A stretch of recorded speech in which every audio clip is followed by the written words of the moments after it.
Around 2005, the world was changing. The age of the supercar was rapidly becoming the age of the hypercar. As Pagani's Zonda, which debuted in 1999, was finding its stride, cars like the Bugatti Veyron were crawling out of the woodwork. The automotive landscape was evolving, it was changing, and the bar was raising.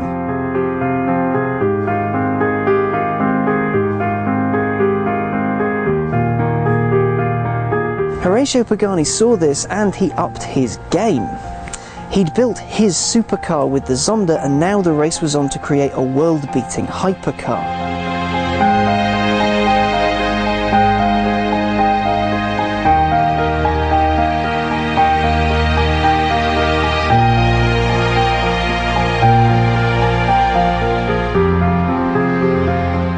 As such, in 2011, he debuted this, the Huayra, a hypercar, if ever there was one.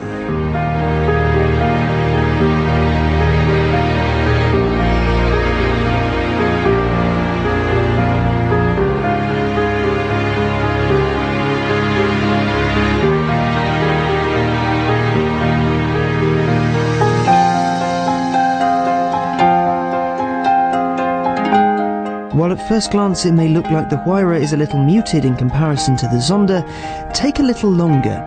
The Huayra is more refined than the all-out Zonda. It's been designed with one purpose in mind: performance.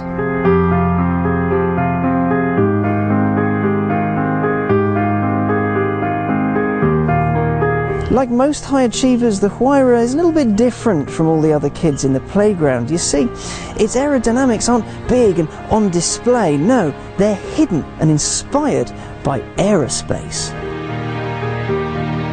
The active aero around the car means that it can adjust to its current state. Need to go very fast in a straight line? The aero will stay hidden, keeping the car as slippery as possible. For cornering and track work, flaps on the front and rear will deploy to push it into the ground. It'll even pop a flap to counter body roll in the bends. The aero will also double as an air brake. The Huayra up close is something to behold. Every line and crease begs you to look deeper into the car. You can see that some of its design was dictated by the car's aerodynamic needs, but the work Pagani's designers have done is simply breathtaking.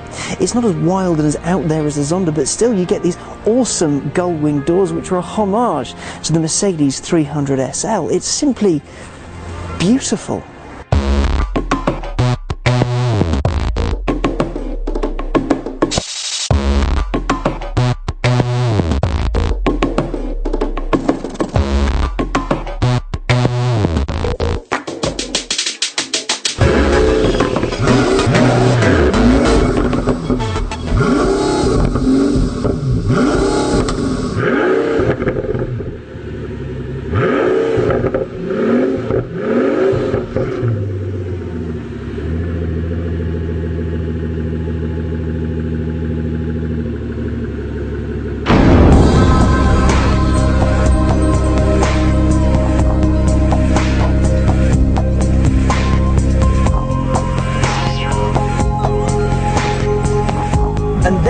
Get inside. Pagani's interiors are some of the most beautiful and mental in the business.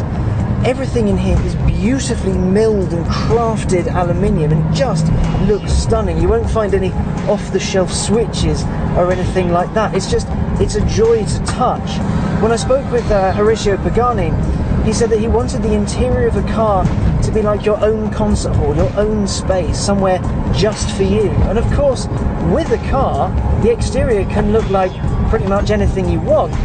But if you're the owner, you're the one that's got to sit inside it. You're going to experience it on a daily basis. So why not have an interior that is as astoundingly beautiful as this? I don't really want to get out of it. Machined metal here, there and everywhere is designed to stimulate you even when you're stationary, but it also adds to the overall hypercarness when you're on the move. Mr. Pagani does have a bit of a thing for Leonardo da Vinci, and he likens his work and the engineering he puts into these cars as art, though it wouldn't be too cruel to liken this to a bit of a Da Vinci steampunk-esque affair. It's quite a sight.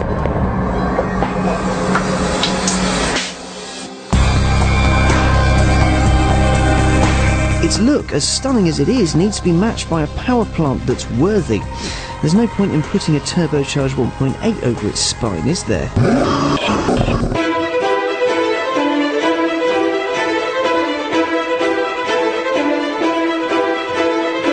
It's mid-engine because, let's face it, that's how the best super and hypercars are laid out. And it's sourced, the engine, from a lovely little company called AMG. It's a hookup that Pagani's had since the mid-90s now. It's inspired by Horacio Pagani's friend and mentor, Fangio. After all, he did race for Mercedes. This is a 6-litre twin-turbo V12 and it pushes out 720 brake horsepower and 740 pound-foot.